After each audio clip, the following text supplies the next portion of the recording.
अगले 10 मिनट में आपको वो सूत्र मिलेंगे जो दुनिया के सबसे इफेक्टिव कम्युनिकेटर्स को खास बनाते हैं। एक लड़की थी, नेहा। वो अपनी कंपनी की सबसे हार्ड वर्किंग एम्प्लॉई थी, लेकिन हर प्रमोशन उसके हाथ से फिसल जाता था। क्यों? क्योंकि मीटिंग में जब बोलने का मौका आता तो वो चुप हो जाती। उसे लगता, अगर मैंने कुछ गलत कह दिया तो। ये डर न जाने कितने लोगों को पीछे खींचता है। लेकिन एक दिन नेहा ने एक किताब पढ़ी, कम्युनिकेशन स्किल्स, और उसके बाद उसकी जिंदगी बदल गई। आज हम उसी जर्नी पर चलेंगे। तो चलिए शुरू करते हैं पहला chapter, the art of listening. Communication का पहला नियम है सुनो। लेकिन क्या हम सच में सुनते हैं? नहीं, हम अक्सर जवाब सोचते रहते हैं, सुनते नहीं। एक एक्सपेरिमेंट हुआ जहां 2 लोगों को सिर्फ एक दूसरे को सुनना था। जिसने पूरी अटेंशन दी उसे ज्यादा ट्रस्ट और रिस्पेक्ट मिला। एक्टिव लिसनिंग का मतलब है सामने वाले की आंखों में देखना, बीच में न टोकना और बॉडी लैंग्वेज से शो करना कि आप एंगेज्ड हैं। सोचिए, आप कब लास्ट टाइम किसी को ऐसे सुने थे? अब आगे बढ़ते हैं एक और पावरफुल स्किल की ओर। एक बार की बात है, एक लड़का इंटरव्यू देने गया। वो टेक्निकली बहुत स्ट्रांग था, लेकिन जब एचआर ने पूछा टेल मी अबाउट योरसेल्फ, तो उसकी आवाज कांपने लगी, शब्द अटकने लगे। इंटरव्यू खत्म हुआ, लेकिन सिलेक्शन नहीं हुआ। क्यों? क्योंकि कम्युनिकेशन सिर्फ नॉलेज नहीं, कॉन्फिडेंस भी दिखाता है। अब सोचिए, क्या आप भी कभी ऐसी सिचुएशन में फंसे हैं? क्या आपका डर आपके शब्दों को मार रहा है? तो चलिए सीखते हैं स्पीकिंग विद कॉन्फिडेंस का पहला राज। सेल्फ कॉन्फिडेंस की सबसे बड़ी कुंजी है प्रैक्टिस और प्रेजेंस।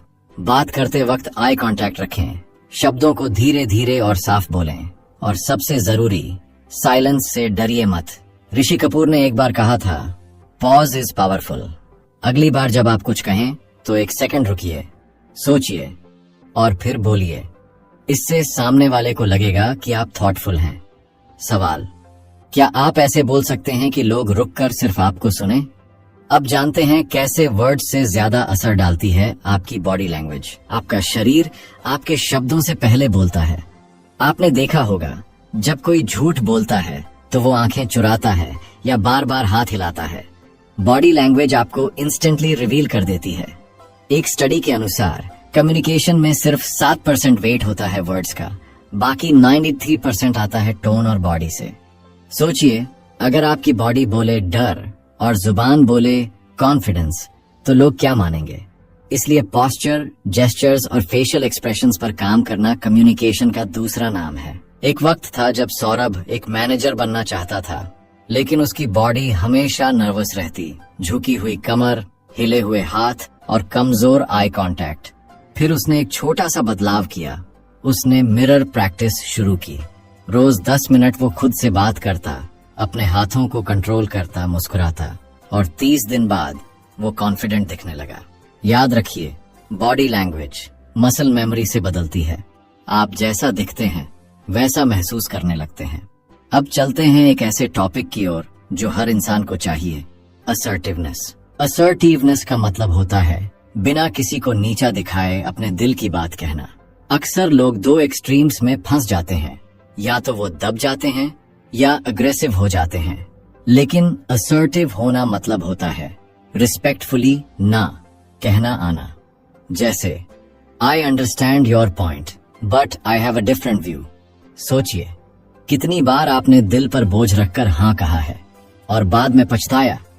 अब वक्त है बाउंड्रीज सेट करने का, क्योंकि आप जो अलाउ करते हैं वही कंटिन्यू होता है। एक बार रजत ने अपनी बॉस से ओवरटाइम के लिए ना कह दिया, विनम्र लेकिन दृढ़ता से। बॉस पहले चौंकी, फिर कहा, आई अप्रिशिएट योर ऑनेस्टी। और यही है असर्टिवनेस की ताकत। वो आपको मजबूती देती है, सम्मान भी। अगली बार जब आपको लगे कि कुछ कहना है लेकिन डर है, उस डर को पहचानिए, डीप सांस लीजिए और काल्म होकर बोलिए। प्रैक्टिस ये मत कहता कि लड़ाई करो, बल्कि अपनी वैल्यू दिखाओ। अब हम आ रहे हैं उस चैलेंज पर जो हर रिलेशन में आता है, कॉन्फ्लिक्ट रेजोल्यूशन। कॉन्फ्लिक्ट यानी टकराव, चाहे ऑफिस में हो या घर में, अनअवॉइडेबल है। लेकिन ये आपकी कम्युनिकेशन स्किल ही होती है जो डिसाइड करती है कि वो कॉन्फ्लिक्ट बिगड़ेगा या सुधरेगा। एक छोटी सी कहानी, 2 कॉलीग्स का झगड़ा क्लाइंट के सामने हुआ। दोनों चिल्लाए, ब्लेम किया और क्लाइंट ने कॉन्ट्रैक्ट रद्द कर दिया। अब सोचिए, अगर उनमें से कोई एक कामली कहता, जब भी झगड़ा हो पहला इंस्टिंक्ट होता है खुद को सही साबित करना, लेकिन एक मास्टर कम्युनिकेटर जानता है कि कॉन्फ्लिक्ट जीतने की नहीं, समझने की कोशिश है। अगली बार जब आप बहस में फंसें तो एक सवाल पूछिए, मैं क्या मिस कर रहा हूं? ये सवाल सामने वाले को सोचने पर मजबूर करेगा और बातचीत की दिशा बदल देगा। और जब आप सामने वाले के नजरिए को समझते हैं तो ट्रस्ट बढ़ता है। अब आते हैं उस स्किल पर जो सबका दिल जीत लेती है, emotional intelligence in communication. Emotional intelligence यानी अपने और दूसरों के इमोशंस को पहचानना और मैनेज करना। मान लीजिए कोई आपको गुस्से में कुछ कह दे, आप भी गुस्से में जवाब देते हैं तो बात बिगड़ती है। लेकिन अगर आप रुक कर सोचें, ये इंसान इतना रिएक्ट क्यों कर रहा है, तो आप उसका इमोशन समझते हैं और उसका रिस्पेक्ट पाते हैं। एक रिसर्च के मुताबिक हाई ईक्यू वाले लीडर्स अपनी टीम से ज्यादा लॉयल्टी और परफॉर्मेंस पाते हैं। सवाल ये है, क्या आप अपने वर्ड से दिल छू सकते हैं? रिया एक टीचर थी, लेकिन क्लास में अक्सर बच्चे ध्यान नहीं देते थे। फिर उसने एक छोटा सा चेंज किया, वो बच्चों के इमोशंस समझने लगी। क्यों परेशान हो, क्या हुआ, और धीरे धीरे बच्चे उसकी बातों को सुनने लगे। इमोशनल इंटेलिजेंस कम्युनिकेशन में एम्पैथी लाता है और एम्पैथी कनेक्शन बनाता है। सो नेक्स्ट टाइम जब कोई चुप हो, सिर्फ सवाल मत पूछिए, महसूस करिए। और अब बात करते हैं एक ऐसी स्किल की जो आज के ग्लोबल जमाने में हर किसी को चाहिए, क्रॉस कल्चरल कम्युनिकेशन। इमेजिन करिए, एक जापानीज क्लाइंट और एक इंडियन सेल्समैन की मीटिंग है। जापानीज क्लाइंट हर बात पर करता है, जबकि इंडियन सोचता है कि वो अनइंटरेस्टेड है, और मिसअंडरस्टैंडिंग यहीं से शुरू होती है। क्रॉस कल्चरल कम्युनिकेशन का मतलब है दूसरों की कल्चरल नॉर्म्स को समझना। कुछ कल्चर्स डायरेक्ट होते हैं, कुछ इनडायरेक्ट। कुछ आई कांटेक्ट को रिस्पेक्ट मानते हैं, कुछ डिसरिस्पेक्ट। इसलिए ग्लोबल वर्ल्ड में कनेक्ट होने के लिए cultural awareness must have skill है। अब बढ़ते हैं उस फियर की तरफ जो सबको डराता है, पब्लिक स्पीकिंग। स्टेज पर खड़े होकर बोलना, ये सुनते ही दिल की धड़कन तेज हो जाती है, हाथ कांपने लगते हैं। ऐसा सभी के साथ होता है। वॉरेन बफेट ने खुद माना कि उनका सबसे बड़ा डर था पब्लिक स्पीकिंग, लेकिन उन्होंने एक कोर्स किया, प्रैक्टिस की, और आज वो वर्ल्ड के सबसे रिस्पेक्टेड स्पीकर्स में गिने जाते हैं। इसलिए याद रखिए, अच्छे स्पीकर्स पैदा नहीं होते, प्रैक्टिस से बनते हैं। अब हम जानेंगे वो फॉर्मूला जिससे आप भी स्टेज पर शाइन कर सकते हैं। तो तैयार हैं? चलिए शुरू करते हैं public speaking mastery. Public speaking की शुरुआत होती है तैयारी से। जब आप स्टेज पर जाते हैं तो सबसे पहले आपका माइंड नहीं, आपकी एनर्जी बोलती है। अपनी स्पीच को स्क्रिप्ट की तरह मत याद कीजिए, बल्कि समझिए, अपने शब्दों को फील कीजिए। स्टीव जॉब्स जब प्रेजेंटेशंस देते थे तो वो रिहर्सल्स में घंटों बिताते थे। हर पॉज, हर स्लाइड, हर जेस्चर तक तय होता था, और जब वो स्टेज पर आते तो लगता वो दिल से बोल रहे हैं। यही फर्क है प्रेजेंटेशन और परफॉर्मेंस में। अब जानते हैं ऑडियंस को कैसे एंगेज करें। आपका टोन आपके वर्ड से कहीं ज्यादा असरदार होता है। एक सिंपल थैंक यू को अगर आप मुस्कान के साथ कहें तो सामने वाला खुश होता है, लेकिन वही थैंक यू अगर आप बिना एक्सप्रेशन, थके हुए टोन में कहें तो ऑपोजिट असर होता है। इसी तरह जेस्चर्स, हाथों का मूवमेंट, चेहरा, बॉडी पोस्चर सब मिलकर आपके मैसेज को ताकत देते हैं। कभी मिरर के सामने प्रैक्टिस कीजिए, एक ही सेंटेंस को अलग अलग टोन और जेस्चर्स के साथ बोलिए, you will feel the difference. अब बढ़ते हैं रियल लाइफ अभ्यास की तरफ। ऑडियंस को एंगेज करने के लिए जरूरी है स्टोरी टेलिंग। प्लेन फैक्ट से लोग बोर हो जाते हैं, लेकिन एक अच्छी कहानी उन्हें जोड़े रखती है। सोचिए, जब आप किसी दोस्त को कोई मजेदार घटना सुनाते हैं तो एक्सप्रेशंस बदलते हैं, हाथ हिलते हैं, एक्साइटमेंट आती है। वही मैजिक स्टेज पर चाहिए। शुरुआत एक सवाल से करें, क्या आपके साथ कभी ऐसा हुआ है? सवाल, क्यूरियोसिटी, सोचने पर मजबूर कर देता है। यही है कम्युनिकेशन का powerful loop. Question, excitement, thinking. अब आते हैं जेस्चर्स और टोन की ताकत पर। कम्युनिकेशन थ्योरी जानने से नहीं, करने से आती है। इसीलिए आज से एक आसान प्रैक्टिस शुरू करें। हर दिन किसी एक नए इंसान से बात करें, दुकान वाले से, गार्ड से, कॉलीग से। शुरू में ऑकवर्ड लगेगा, लेकिन धीरे धीरे आपके वर्ड्स फ्लो में आने लगेंगे। दूसरा टास्क, एक टॉपिक चुनिए और उस पर 2 मिनट खुद से बोलिए, मिरर के सामने या फोन में रिकॉर्ड करके। Practice builds confidence and confidence builds charisma. अब बात करते हैं टेक्नोलॉजी के जमाने में कम्युनिकेशन कैसे बदला है। आज के समय में हम व्हाट्सएप, जूम और ईमेल से कम्युनिकेट करते हैं, लेकिन क्या ये इफेक्टिव है? टेक्स्ट में टोन नहीं दिखती, इमोजीज इमोशंस नहीं दिखाते। एक ओके का मतलब गुस्सा भी हो सकता है और सिंपल एक्सेप्टेंस भी। इसलिए डिजिटल कम्युनिकेशन में क्लैरिटी सबसे जरूरी है। Short sentences, clear tone and context देना सीखिए। और हाँ, कॉल करने से कभी मत डरिए। कई बार एक 30 सेकंड कॉल 10 मैसेजेस से ज्यादा इफेक्टिव होती है।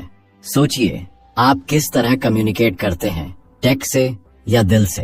रावी एक बहुत ही स्किल्ड एम्प्लॉई था, लेकिन ऑफिस में उसे अंडर एस्टिमेट किया जाता था। रीजन? वो मीटिंग्स में चुप रहता था, अपने आइडियाज कॉन्फिडेंटली रख नहीं पाता था। एक दिन उसके दोस्त ने कहा, तू जीनियस है, लेकिन लोगों को कैसे पता चलेगा जब तू बोलेगा ही नहीं। तभी रावी ने एक फैसला लिया, हर हफ्ते एक बार मीटिंग में जरूर बोलेगा, चाहे एक लाइन ही क्यों ना हो। और धीरे धीरे उसकी आवाज सुनी जाने लगी। कम्युनिकेशन में साइलेंस भी एक लैंग्वेज है, लेकिन समय आने पर बोलना आना चाहिए। अब हम बात करते हैं लिसनिंग की एक और पावरफुल फॉर्म की, रिफ्लेक्टिव लिसनिंग। ये वो टेक्निक है जिसमें आप सिर्फ सुनते नहीं, बल्कि सामने वाले की बात को दोहराते हैं। जैसे कोई बोले, मुझे लगता है मेरा काम कोई समझता ही नहीं। आप कहें, तुम्हें लग रहा है कि लोग तुम्हारी मेहनत नहीं समझते। बस ये सुनते ही सामने वाला फील करता है कि वो समझा गया है। रिफ्लेक्टिव लिसनिंग टेंशन कम करती है और इमोशनल बॉन्ड बनाती है। So next time try this and watch the magic unfold. अब सवाल उठता है, क्या हर बार बोलना जरूरी है? जवाब है नहीं। ग्रेट कम्युनिकेटर्स जानते हैं कि कब बोलना है और कब रुकना है। साइलेंस कभी कभी सबसे पावरफुल मैसेज होता है। एग्जाम्पल, किसी टफ कॉन्वर्सेशन में अगर आप बस चुप रहें और सामने वाले को सुने, तो उन्हें लगेगा कि आप उन्हें समझ रहे हैं। इससे ट्रस्ट बढ़ता है। लेकिन वहीं अगर आप हर बात काटते जाएं, तो लोग डिस्टेंस बनाने लगते हैं। याद रखिए, बात उतनी ही करें जितनी जरूरी हो, और वो भी दिल से। इफेक्टिव कम्युनिकेशन सिर्फ बाहर की दुनिया के लिए नहीं है, बल्कि हमारे पर्सनल रिलेशनशिप्स के लिए भी सबसे बड़ा टूल है। एक बार अंजलि और उसके पिता के बीच दूरी आ गई थी, बस इसलिए क्योंकि दोनों एक दूसरे से खुलकर बात नहीं करते थे। अंजलि ने एक दिन करेज करके अपने पापा से कहा, मैं आपसे बात करना चाहती हूँ। और उसी दिन उन्होंने 2 घंटे बात की, वो बातें जो सालों से अंदर थीं। कम्युनिकेशन रिश्तों को जोड़ता है, हीलिंग देता है। अगली बार किसी से दूर महसूस करें, बात कीजिए। अब सोचिए, आप अपने कम्युनिकेशन में सबसे ज्यादा स्ट्रगल कहाँ करते हैं? पब्लिक स्पीकिंग में, या अपने इमोशंस को वर्ड्स में बदलने में, या किसी बहस में काल्म रहने में? इस सोच से ही इम्प्रूवमेंट की शुरुआत होती है। एक्सपर्ट्स कहते हैं, जो अपनी कम्युनिकेशन स्किल्स बेहतर करता है, वो अपनी जिंदगी बेहतर करता है। तो क्यों ना आज से एक कमिटमेंट लें, हर दिन कम्युनिकेशन में 1% बेटर बनने का। अगले चैप्टर्स में हम करेंगे डीप डाइव, प्रैक्टिकल टूल्स और रियल लाइफ एक्सरसाइजेस के साथ। क्या आप जानते हैं कि कम्युनिकेशन में सबसे बड़ी ताकत होती है क्लैरिटी? जब आपके वर्ड साफ और सिंपल होते हैं, तो सामने वाला कंफ्यूजन में नहीं फंसता। इमेजिन कीजिए, एक बॉस अपनी टीम से कॉम्प्लिकेटेड टर्म्स में बात करता है, तो वो समझ नहीं पाते और मिस्टेक्स होती हैं। पर अगर सेम बॉस क्लियर, सीधे लैंग्वेज में बोले, तो सब कुछ स्मूथ चलता है। क्लैरिटी की प्रैक्टिस करें, अपनी बात को छोटे सेंटेंसेस में कहें, अननेसेसरी वर्ड्स हटाएं। यही स्किल आपको एक बेहतर कम्युनिकेटर बनाती है। रमेश ने अपने बिजनेस में एक बड़ा मिस्टेक किया। उसने अपनी टीम को अनक्लियर इंस्ट्रक्शंस दिए, काम अधूरा रहा, डेडलाइंस मिस्ड हुई और टेंशन बढ़ा। फिर उसने सीखा, इफेक्टिव कम्युनिकेशन में फीडबैक देना इक्वली इम्पोर्टेंट है। जब भी बात करें, ये पूछें, क्या आपको मेरी बात समझ आई, या क्या आप कंफर्टेबल हैं ये टास्क करने में? ये सिंपल क्वेश्चंस कम्युनिकेशन गैप को बंद करते हैं। फीडबैक लूप बनाएं और देखिए टीम वर्क कैसे बेहतर होता है। क्या आप जानते हैं, कम्युनिकेशन में टोन सिर्फ फेस टू फेस ही नहीं, बल्कि ईमेल्स, मैसेजेस और कॉल्स में भी दिखती है। एक सार्कास्टिक ईमेल से ऑफिस पॉलिटिक्स बढ़ सकती है, और एक रिस्पेक्टफुल रिप्लाई से रिश्ते मजबूत। इसलिए डिजिटल कम्युनिकेशन में एक्स्ट्रा ध्यान दें। इमोजीज और पंक्चुएशन का सही इस्तेमाल करें ताकि आपके इमोशंस सही तरीके से समझे जाएं। टेक्नोलॉजी ने कम्युनिकेशन आसान किया है, लेकिन सेंसिटिविटी और रिस्पेक्ट देना भी जरूरी हो गया है। अब बात करते हैं नॉन वर्बल कम्युनिकेशन की। आपके वर्ड्स से ज्यादा असर डालते हैं आपके बॉडी लैंग्वेज, फेशियल एक्सप्रेशंस और आई कांटेक्ट। कभी सोचा है जब कोई आपकी बात सुनते हुए आंखें नहीं मिलाता तो आप कैसा महसूस करते हैं? यही कारण है कि successful communicators eye contact maintain करते हैं, ओपन पोस्चर रखते हैं और पॉजिटिव एक्सप्रेशंस दिखाते हैं। अगली बार बातचीत में ये छोटी छोटी चीजें जरूर ध्यान रखें। ये आपके मैसेज को 10 गुना प्रभावशाली बना देंगी। एक रियल स्टोरी बताता हूँ। समीर ने अपनी पहली प्रेजेंटेशन में इतना नर्वस था कि वह बार बार अपनी नोट्स देख रहा था, लेकिन एक मेंटोर ने उसे एडवाइस दिया, स्टेज पर आत्मविश्वास दिखाने के लिए अपनी बॉडी लैंग्वेज पर ध्यान दो, सीधे खड़े रहो, ऑडियंस को देखो और जेस्चर्स से अपनी बात को जोर दो। समीर ने प्रैक्टिस की और अगली प्रेजेंटेशन में उसकी कॉन्फिडेंस देख सभी इम्प्रेस्ड हुए। यही है कम्युनिकेशन का सीक्रेट, प्रैक्टिस, अवेयरनेस और ऑथेंटिसिटी। क्या आपने कभी ध्यान दिया है कि कम्युनिकेशन में पॉज कितनी ताकत रखता है? जब आप बोलते हैं और बीच में डिलिबरेट पॉज लेते हैं तो आपके शब्दों का प्रभाव बढ़ जाता है। इमेजिन करिए, मार्टिन लूथर किंग जूनियर ने अपनी फेमस स्पीच में I have a dream phrase bar bar pause के साथ दोहराया, जिसने लोगों के दिलों में गहरी छाप छोड़ी। पॉज सुनने वालों को सोचने का मौका देता है और आपकी बात को एम्फसाइज करता है। अगली बार बोलते समय इंटेंशनल पॉज जरूर आजमाएं। असर्टिवनेस की सबसे बड़ी चैलेंज होती है सही बैलेंस बनाना। कभी कभी लोग डरते हैं कि अगर वे असर्टिव होंगे तो सामने वाले को नुकसान होगा या वो नाराज हो जाएंगे। लेकिन सही असर्टिवनेस से आप न केवल अपनी बात रखते हैं बल्कि सामने वाले के फीलिंग्स का भी सम्मान करते हैं। सोचिए, अगर हर कॉन्वर्सेशन में आप खुद की वैल्यू बताएंगे और दूसरों की भी सुनेंगे तो कितनी पॉजिटिव रिलेशनशिप्स बनेंगी। इस बैलेंस को सीखना हर सफल कम्युनिकेटर की निशानी है। एक बार नेहा अपने बॉस से प्रमोशन मांगने गई, लेकिन नर्वसनेस के कारण उसकी बात अधूरी रह गई। मेंटर ने उसे बताया, असर्टिवनेस कम्युनिकेशन का वो पहलू है जिसमें आप अपने नीड्स और बाउंड्रीज को क्लियरली और रिस्पेक्टफुली व्यक्त करते हैं। असर्टिव कम्युनिकेशन पैसिव या एग्रेसिव नहीं होती, बल्कि कॉन्फिडेंट और एम्पैथेटिक होती है। नेहा ने सीख लिया कि ना कहना भी कम्युनिकेशन का हिस्सा है। क्या आप अपनी असर्टिवनेस को बढ़ाने के लिए तैयार हैं? कॉन्फ्लिक्ट रेजोल्यूशन में सबसे जरूरी होता है प्रॉब्लम को व्यक्ति से अलग करके देखना। बहुत बार हम अपने ईगो के कारण डिस्कशन को पर्सनल बना लेते हैं, जिससे बात और बिगड़ जाती है। इमेजिन करें, दो दोस्त किसी मिसअंडरस्टैंडिंग की वजह से लड़ रहे हैं।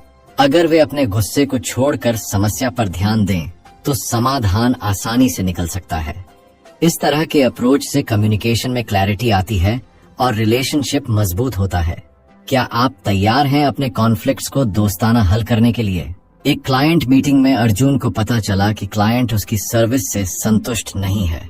अर्जुन ने डिफेंसिव होने के बजाय कामली क्लाइंट की बातें सुनी और कहा, मैं आपकी चिंताओं को समझता हूँ, चलिए मिलकर सॉल्यूशन निकालते हैं। ये काल्म एटीट्यूड और ओपन कम्युनिकेशन ने क्लाइंट के दिल में ट्रस्ट बढ़ाया।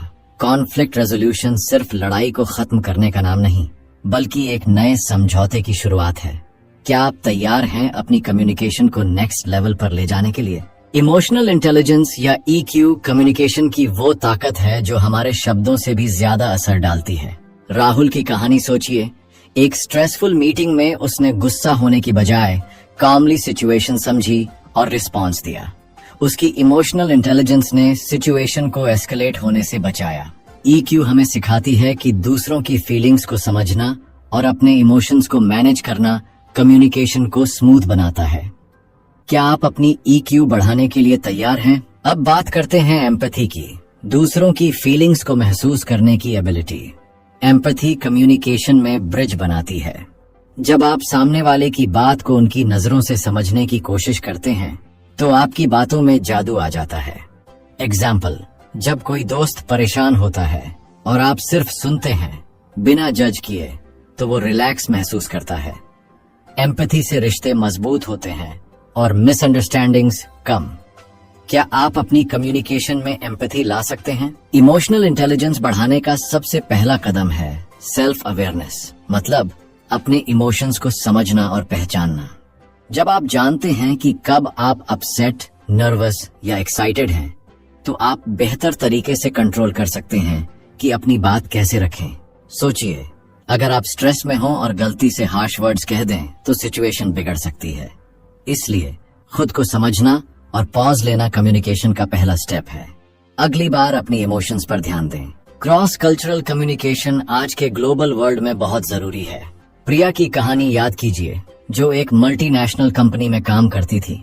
डिफरेंट कल्चर्स से आने वाले कॉलीग्स के साथ बात करते समय उसे लैंग्वेज बैरियर्स, अलग कस्टम्स और एक्सप्रेशंस का सामना करना पड़ा। उसने सीखा कि ओपन माइंड और पेशेंस के साथ कम्युनिकेशन करना जरूरी है। कल्चरल डिफरेंसेस को समझना और रिस्पेक्ट करना इफेक्टिव कम्युनिकेशन का आधार है। आप कैसे क्रॉस कल्चरल बैरियर्स को तोड़ेंगे? पब्लिक स्पीकिंग में सबसे बड़ा डर होता है फियर ऑफ जजमेंट। लेकिन सच ये है कि ज्यादातर ऑडियंस आपकी गलती नहीं देखती, वे बस आपकी कहानी सुनना चाहते हैं। सोचिए, जब आप किसी फेमिलियर टॉपिक पर बात करते हैं तो कॉन्फिडेंस बढ़ जाता है। प्रिपरेशन, प्रैक्टिस और पॉजिटिव माइंडसेट से फियर खत्म हो सकता है। अगली बार जब आपको स्टेज पर जाना हो, सोचिए आप वहां ऑडियंस की मदद करने गए हैं, न कि सिर्फ बोलने। क्या आप अपने पब्लिक स्पीकिंग फियर्स को जीतने को तैयार हैं? पब्लिक स्पीकिंग में एक मैजिक ट्रिक होती है, स्टोरी टेलिंग। जब आप डेटा और फैक्ट्स की बजाय एक दिलचस्प कहानी सुनाते हैं तो ऑडियंस जुड़ जाती है। एक बार अंकित ने अपनी बिजनेस प्रेजेंटेशन बोरिंग नंबर से शुरू की, कोई ध्यान नहीं दे रहा था। फिर उसने एक रिलेटेबल कहानी सुनाई और सब लोग पूरी तरह एंगेज्ड हो गए। स्टोरी एक इमोशनल कनेक्शन बनाती है। अगली बार जब भी स्टेज पर जाएं, एक कहानी से शुरुआत करें। आप खुद फर्क महसूस करेंगे। क्या आपने सोचा है कि स्टेज पर जाने से पहले माइंड को कैसे प्रिपेयर किया जाए? वन सिंपल मेथड है विजुअलाइजेशन। इमेजिन करिए कि आप कॉन्फिडेंटली स्टेज पर खड़े हैं, ऑडियंस मुस्कुरा रही है और हर वर्ड इम्पैक्ट डाल रहा है। ये मेंटल रिहर्सल आपका नर्वसनेस कम करता है। सचिन तेंदुलकर भी अपनी बैटिंग से पहले शॉट्स विजुअलाइज करते थे। यही तरीका पब्लिक स्पीकिंग में भी काम करता है। आप भी आज से विजुअलाइजिंग प्रैक्टिस शुरू करें। प्रेजेंटेशन स्किल्स में एक सबसे अंडररेटेड टिप है स्ट्रक्चर। जब आपकी बातों का एक लॉजिकल फ्लो होता है, introduction, main content and conclusion, तो ऑडियंस आपकी बात बेहतर समझती है। एक स्पीकर ने बिना स्ट्रक्चर के बोलना शुरू किया और सब कंफ्यूज हो गए, लेकिन दूसरे ने पहले कहा, मैं आज 3 बातें शेयर करूंगा, और हर पॉइंट को क्लियरली समझाया। क्लैरिटी और ऑर्डर आपके मैसेज को अनफॉरगेटेबल बना देते हैं। प्लान करें, फिर बोलें। अब बात करते हैं कम्युनिकेशन इन पर्सनल रिलेशनशिप्स। एक बार रितु और उसके पापा के बीच मिसअंडरस्टैंडिंग हो गई, बस इसलिए क्योंकि दोनों ने ठीक से एक दूसरे की बात नहीं सुनी। जब दोनों ने काल्मली बैठकर फीलिंग्स एक्सप्रेस की तो हर कंफ्यूजन साफ हो गया। पर्सनल रिलेशनशिप्स में कम्युनिकेशन का मतलब सिर्फ बोलना नहीं, बल्कि इमोशंस को ऑनेस्टली और रिस्पेक्टफुली शेयर करना है। किसी अपने को कॉल करके पूछिए, तुम सच में कैसे हो? पर्सनल रिलेशनशिप्स में एक और गोल्डन रूल है, listen to understand, not to reply. अक्सर हम सुनते कम हैं और जवाब ज्यादा सोचते हैं। इससे कॉन्वर्सेशन का डेप्थ चला जाता है। एक बार प्रिया की दोस्त अपसेट थी और प्रिया बस सॉल्यूशंस दे रही थी, लेकिन दोस्त को बस चाहिए था कि कोई उसकी फीलिंग्स समझे। जब प्रिया ने सिर्फ चुप रहकर सुना, दोस्त का दिल हल्का हो गया। कभी कभी साइलेंस ही सबसे केयरिंग जवाब होता है। अब चलते हैं वर्कप्लेस कम्युनिकेशन की ओर। जब ऑफिस में कॉलीग्स क्लियरली कम्युनिकेट नहीं करते तो टास्क्स डिले होते हैं और फ्रस्ट्रेशन बढ़ती है। एक बार एक ईमेल में सिर्फ इतना लिखा था, इस टास्क को जल्दी पूरा करो। रिजल्ट, एम्प्लॉई कंफ्यूज था कि डेडलाइन क्या है, एक्सपेक्टेशंस क्या हैं। प्रोफेशनल सेटिंग में क्लैरिटी, टोन और कंप्लीटनेस बहुत जरूरी है। इफेक्टिव कम्युनिकेशन प्रोडक्टिविटी और रिलेशनशिप्स दोनों को ग्रो करता है। टेक्नोलॉजी ने कम्युनिकेशन को आसान किया है, लेकिन कॉम्प्लिकेटेड भी। व्हाट्सएप, जूम और ईमेल्स ने इंस्टेंट कांटेक्ट तो दिया, लेकिन डिस्ट्रैक्शंस और मिसअंडरस्टैंडिंग्स भी बढ़ी। एक बार समीर ने एक मैसेज को गलत समझकर अपने दोस्त से झगड़ा कर लिया। Lesson, tone can't always be red in text, इसलिए कभी क्रिटिकल बात हो तो फोन कॉल या फेस टू फेस बात करें। सही मीडियम चुनना कम्युनिकेशन का बड़ा हिस्सा है। वर्क प्लेस में एक और जरूरी स्किल है ईमेल एटिकेट। सोचिए, एक ईमेल में सिर्फ कैप्स लॉक में लिखा हो सेंड दिस नाउ तो सामने वाला डर जाएगा या नाराज हो जाएगा। इसलिए ईमेल्स में प्रॉपर ग्रीटिंग, क्लियर सब्जेक्ट और रिस्पेक्टफुल टोन यूज करना कम्युनिकेशन को स्मूथ बनाता है। एक छोटी सी line thank you for your time आपकी इमेज प्रोफेशनल और रिस्पेक्टफुल बनाती है। क्या आप भी आज से अपनी ईमेल स्किल्स सुधारेंगे? कम्युनिकेशन में आज सबसे बड़ा चैलेंज है ओवरलोड। इतना कंटेंट, इतना इंफॉर्मेशन कि लोग सुनते नहीं, स्क्रॉल कर जाते हैं। ऐसे में आपकी बात का असर कैसे हो? Simple, make it relevant, emotional and valuable. जब आप किसी की जरूरत से जुड़ी बात करते हैं तो वो ध्यान से सुनते हैं। जैसे एक short message I am here if you need to talk किसी डिप्रेस्ड इंसान की जान बचा सकता है। आपकी वर्ड्स में ताकत है, वाइजली यूज करें। अब समय है रिफ्लेक्शन का। आपने अब तक कम्युनिकेशन की कई लेयर्स सीखी, listening, speaking, body language, emotional intelligence, conflict resolution और पब्लिक स्पीकिंग। पर सबसे जरूरी बात यह है प्रैक्टिस। कोई भी बॉर्न कम्युनिकेटर नहीं होता। ये स्किल बार बार कोशिश करने से बनती है। हर कॉन्वर्सेशन एक मौका है खुद को बेहतर बनाने का। आज से हर इंटरैक्शन को एक लर्निंग अपॉर्चुनिटी मानिए। कम्युनिकेशन सिर्फ स्किल नहीं, ये एक सुपर पावर है। एक बार की बात है, एक टीचर ने अपने स्टूडेंट से कहा, हर दिन किसी एक इंसान से इंटेंशनल बातचीत करो। स्टूडेंट्स ने स्ट्रेंजर्स से स्मॉल टॉक शुरू की, फैमिली से ओपन कॉन्वर्सेशन की और स्लोली उन्हें अपने अंदर बदलाव महसूस होने लगे। कम्युनिकेशन सिर्फ बोलने की स्किल नहीं, कनेक्शन बनाने की कला है। जब आप लोगों से दिल से जुड़ते हैं तो रिलेशनशिप्स गहराते हैं और सेल्फ कॉन्फिडेंस भी बढ़ता है। आज आप किससे इंटेंशनल बात करने जा रहे हैं? कम्युनिकेशन में साइलेंस का भी एक रोल होता है। एक बार एक कपल के बीच बहस हो गई। दोनों चुप थे, लेकिन उस चुप्पी में गिल्ट, रिग्रेट और लव था। फिर एक ने सॉफ्टली कहा, माफ करना, और सब कुछ बदल गया। साइलेंस कभी कभी इमोशन को एक्सप्रेस करने का सबसे पावरफुल तरीका होता है। कम्युनिकेशन हर बार शब्दों से नहीं होती, कुछ पॉजेज और जेस्चर्स भी दिल से दिल तक पहुंचते हैं। क्या आप उस साइलेंस को समझते हैं जो शब्दों से कहीं ज्यादा बोलती है? अब बात करते हैं फीडबैक की। एक बार मीरा को उसके मैनेजर ने कहा, you are not doing well. बस इतना ही, कोई रीजन नहीं, कोई सजेशन नहीं। मीरा कंफ्यूजन में पड़ गई। फीडबैक हमेशा स्पेसिफिक, कंस्ट्रक्टिव और रिस्पेक्टफुल होना चाहिए। अगर आप चाहते हैं कि सामने वाला सुधरे तो उसे बताएं क्या ठीक नहीं था, क्यों नहीं था और कैसे सुधारा जा सकता है। कम्युनिकेशन में फीडबैक एक गिफ्ट है, इसे थॉटफुल बनाएं। कम्युनिकेशन सिर्फ वर्ड्स की नहीं, इंटेंट की भी होती है। एक ही बात, तुमने ये क्यों किया और क्या हम बात कर सकते हैं, दोनों का असर बहुत अलग होता है। इंटेंट अगर जजमेंटल है तो सामने वाला डिफेंसिव हो जाएगा, लेकिन इंटेंट अगर अंडरस्टैंडिंग वाला है तो बात बनती है।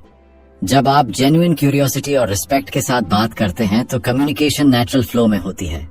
अगली बार कुछ कहने से पहले सोचिए, मेरा इंटेंशन क्या है? कम्युनिकेशन एक लाइफ लॉन्ग जर्नी है।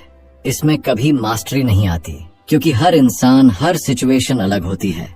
पर जितना प्रैक्टिस करेंगे उतना कनेक्शन, क्लैरिटी और कॉन्फिडेंस बढ़ेगा।